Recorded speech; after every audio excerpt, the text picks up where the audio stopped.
The call that made everything else seem small. There are moments when life forces you to remember what truly matters. Not promotions, not money, not the city you live in, just the people you love. That lesson came to us on a cold Sunday evening. Sophia and I had just left the cabin near Estes Park. For the first time in weeks, we felt hopeful. We hadn't made a final decision about New York, but we had promised each other one thing. Whatever happened next, we would face it together. As we drove down the mountain roads toward Denver, Sophia rested her head against the passenger window, watching the pine trees blur past. "I feel better," she said softly. "So do I," she smiled. "I think we'll figure this out. I know we will." For the first time in weeks, I believed it. Then her phone rang. The screen read, "Mom." Sophia answered immediately. "Hi, Mom." I could hear panic in Linda's voice even from the driver's seat. Sophia's smile disappeared. "What?" She sat upright. "When?" Her breathing became faster. "No." Her eyes instantly filled with tears. "We're coming." She ended the call with trembling hands. I looked at her. "Sophia?" She could barely speak. "My dad." He collapsed. Without saying another word, I took the next exit and headed toward Colorado Springs. The drive that normally felt peaceful suddenly became unbearable. Sophia kept trying to call her mother. Sometimes the calls connected, sometimes they didn't. Every minute felt like an hour. She stared out the windshield in complete silence. I reached over and held her hand. She squeezed it tightly. Neither of us spoke. Words couldn't fix this. Nearly 90 minutes later, we arrived at the hospital. Linda was sitting in the waiting room. The moment Sophia saw her mother, she ran into her arms. Both of them cried. I stood a few feet away, giving them space. After several minutes, Linda walked toward me. "Mike." She hugged me unexpectedly. "I'm glad you're here. How is Richard?" She wiped tears from her face. "The doctors think it was a mild heart attack. They were able to treat him quickly. They say he's going to recover." Relief washed over all of us. An hour later, the doctor allowed us to see him. Richard looked tired, much older than he had only a week earlier. Machines quietly beeped beside his bed. Yet when he saw us, he smiled. "Well, I really know how to ruin a Sunday." Sophia laughed through her tears. "Dad, don't joke like that." He reached for her hand. "I'm still here." Then he looked at me. "You drove all the way down?" "Of course." He nodded slowly. "Good." Over the next several days, everything else disappeared from our minds. The New York offer, the promotions, the future. None of it mattered. Every evening after work, Sophia and I drove from Denver to Colorado Springs. Sometimes we'd stay until midnight. Sometimes we'd barely speak during the drive home. We were simply exhausted. One evening, while Sophia went to get coffee, Richard motioned for me to come closer. "I need to ask you something." "Anything." He looked toward the hallway to make sure Sophia wasn't nearby. "You love my daughter." There wasn't a second of hesitation. More than anything. He smiled. I already knew. I laughed quietly. "Was it that obvious?" "You look at her the same way I still look at Linda." His words stayed with me. Then his expression became serious. "Mike, life changes fast. One morning you're healthy. By evening you're lying in a hospital bed wondering if you'll see another sunrise." I swallowed hard. "I know." "No." He shook his head gently. "You don't. Not until you've been here." He looked toward the window. "If you know she's the woman you want beside you, don't waste time waiting for the perfect moment. Perfect moments don't exist." Those words echoed in my mind the entire drive home. I couldn't stop thinking about them. For months, I'd kept waiting. Waiting until my career felt stable. Waiting until life became less complicated. Waiting until everything was perfect. Maybe I'd been waiting for something that would never come. A week later, Richard was finally allowed to return home. The doctors told him he needed to slow down. Less stress, more rest, a healthier lifestyle. Sophia decided to stay with her parents for a few days to help them adjust. I drove down every evening after work. One night, while we were washing dishes together, Sophia suddenly stopped. "What are you thinking about?" I smiled. "Your dad." She nodded. "He scared me. He scared all of us." She leaned against the kitchen counter. "You know, when I thought I might lose him, I realized how quickly life can change." I looked into her eyes. I realized the same thing. For several seconds, neither of us spoke. Then she smiled.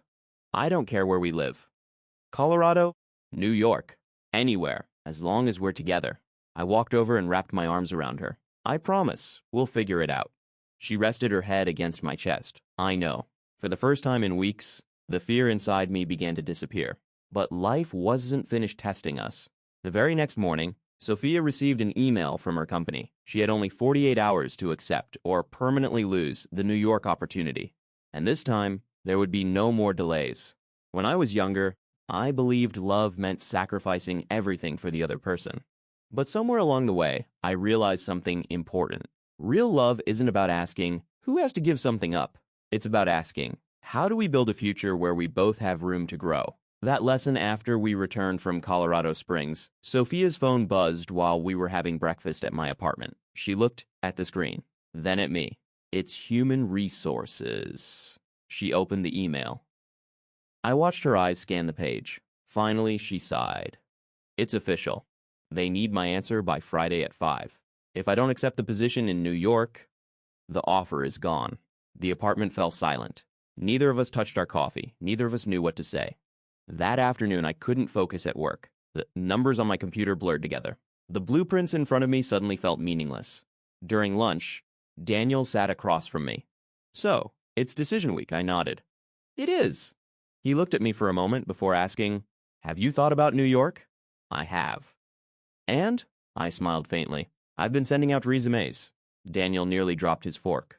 You what? I applied to 4 engineering firms in Manhattan, and 2 in Brooklyn. When? Last night. He stared at me. You didn't tell Sophia? Not yet. I don't want to give her hope unless something actually happens. Daniel leaned back in his chair. Mike, I think you're finally learning. That evening, I drove to Sophia's apartment carrying dinner from our favorite Thai restaurant. She opened the door looking exhausted. I've been packing sample designs all day. I held up the takeout bags. I brought reinforcements, she laughed. You always know how to improve a bad day. After dinner, I finally told her, I need to show you something. I handed her my laptop. She looked at the screen. 6 job applications, every one of them was in New York City. She looked back at me, speechless. You applied? I nodded. I don't expect anything, but I couldn't ask you to give up your dream without trying. Tears filled her eyes. You really did this? I promised we'd decide together, and together means both of us fight for our future. She stood up and wrapped her arms around me. I don't deserve you. I smiled. You absolutely do. 3 days later, something unexpected happened. I received a phone call while I was leaving work. Hello, is this Mike Tyson? Yes. This is Melissa from Hudson Structural Group in Manhattan. My heart started racing. We've reviewed your application. We'd like to schedule an interview. I stopped walking. I'm sorry? Could you repeat that? She laughed. We'd like to interview you. I looked up at the Denver skyline. New York didn't seem impossible. The interview was scheduled for the following Tuesday. Instead of flying alone, Sophia insisted on coming with me. If we're making decisions together, we should experience the city together. I couldn't argue with that. When our plane landed at LaGuardia Airport, everything felt different. The city moved faster. People walked faster. Traffic was louder. The streets were crowded. Sophia looked around with excitement. It's incredible. I smiled. It's overwhelming. She laughed. A little. The next morning, while I attended my interview in Midtown Manhattan, Sophia explored nearby neighborhoods. I was more nervous than I'd ever been. The interview lasted nearly 2 hours. We talked about engineering projects, leadership, and long-term goals. When it ended, the hiring manager smiled. We'll contact you within a week. It wasn't a yes, but it wasn't a no. That evening, Sophia and I walked through Central Park. The autumn leaves covered the paths in shades of red, gold, and orange. Street musicians played jazz. Children sailed toy boats across the pond. For the first time since arriving, we weren't talking about careers. We were simply enjoying each other's company. Sophia slipped her hand into mine. I could picture us here. I looked around. So could I. She smiled. But only if we're both happy. I stopped walking. I need you to hear something. She turned toward me. If I don't get this job, I'm not asking you to reject New York. She looked surprised. Mike? No. He shook his head gently. I meant what I said. I won't let fear decide our future. She squeezed my hand tightly. And I won't let guilt decide mine. We flew back to Denver the next day. Neither of us knew what the future held, but something had changed. For the first time, we weren't choosing between love and ambition. We were chasing both. Still. One final answer remained. 3 days later, my phone rang. The caller ID displayed a New York number. I took a deep breath before answering. Something told me the next 30 seconds would change the rest of our lives. There are phone calls that change your day, and then there are phone calls that change your life. The call from New York came on a rainy Thursday afternoon. I was standing at a construction site in downtown Denver, reviewing plans with my team, when my phone started vibrating. The number was unfamiliar. But I already knew who it was. I stepped away from the noise and answered, "Hello, this is Mike." "Hi, Mike. This is Melissa from Hudson Structural Group." My heart started pounding. "We've finished reviewing your interview." I held my breath. "We'd like to offer you the position." For a moment, I couldn't speak. The sounds of the construction site faded into the background. I looked up at the cloudy Colorado sky and simply closed my eyes. "Mike?" Melissa asked. "Are you still there?" I smiled. "Yes, I'm here. And I'd be honored to accept." She congratulated me and explained the details. The company wanted me to start in 6 weeks. When the call ended, I stood there for another minute, trying to take it all in. It was a new chapter. Sophia was still at work. I wanted to tell her in person. The drive to her office felt longer than ever. I stopped at the same bakery where I'd once bought cheesecake to surprise her months earlier. This time, I picked up 2 slices of her favorite chocolate cake. When she walked out of the building and saw me waiting by my truck, she smiled. "What's the occasion?" I held up the bakery box. "I have news." She looked at me carefully. "Good news? The best." We drove to Washington Park, the place where our story had begun. We sat on the same bench where I'd accidentally spilled coffee on her white sweater. I handed her one of the cakes, then I smiled. "I got the job." She stared at me. For 2 seconds, she didn't move. Then she threw her arms around my neck. "I meant what I told you in the hospital." I nodded. "I know. Don't wait forever." I smiled. "I won't. New York was nothing like Denver. Our apartment in Brooklyn was less than half the size of my old place. The rent was almost double. The traffic never stopped. The city never slept. At first, everything felt overwhelming. We got lost on the subway twice during our first week. I accidentally boarded a train going in the wrong direction and ended up in Queens. Sophia laughed so hard she had tears in her eyes. I thought engineers were good with directions. I build buildings. I don't drive trains. She teased me about that mistake for months. Our jobs kept us busy. Sometimes we barely made it home before 9 at night. There were evenings when we ate takeout on moving boxes because we still hadn't unpacked the kitchen. There were mornings when we crossed paths in the apartment for only 5 minutes before rushing off to work. It wasn't glamorous, but it was ours, and somehow that made all the difference. One Saturday morning, about 4 months after moving, I woke up before Sophia. I quietly made coffee and sat by the window, watching the city wake up. That's when I realized something. I wasn't waiting anymore. Not for the perfect salary. Not for the perfect house. Not for the perfect moment. Because the perfect moment had been quietly growing through every ordinary day we'd shared together. That afternoon, I walked into a small jewelry store in Manhattan.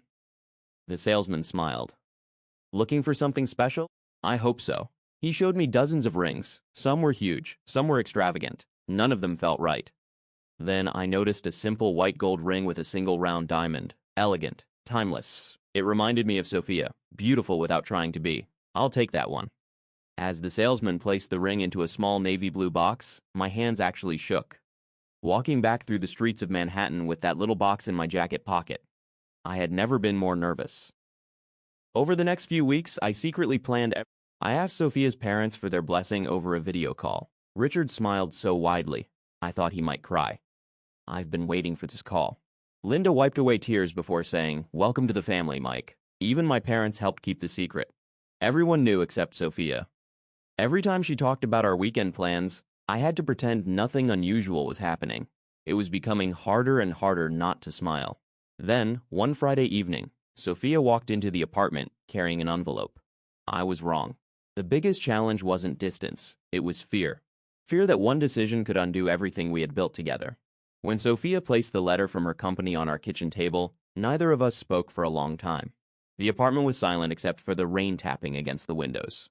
Finally, she broke the silence. "What do you want?" Looked at her. She sat down across from me. "I've dreamed about working abroad." "I know."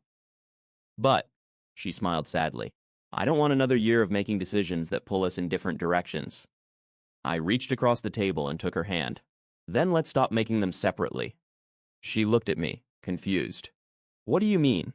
I stood up. Without saying another word, I walked to the bedroom. My heart was pounding so hard I could hear it.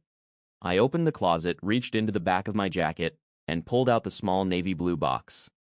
When I walked back into the living room, Sophia looked at me with wide eyes. "Mike," I smiled nervously. I was planning to wait another few weeks. I had everything planned, a nice dinner, a walk. A speech. I laughed quietly. But life has a habit of changing our plans. For a moment, the world seemed to stop. Sophia Smith. The best thing that has ever happened to me wasn't a promotion. It wasn't moving to New York. It wasn't any achievement I've ever had. The best thing that ever happened to me, was spilling coffee on your white sweater in Washington Park.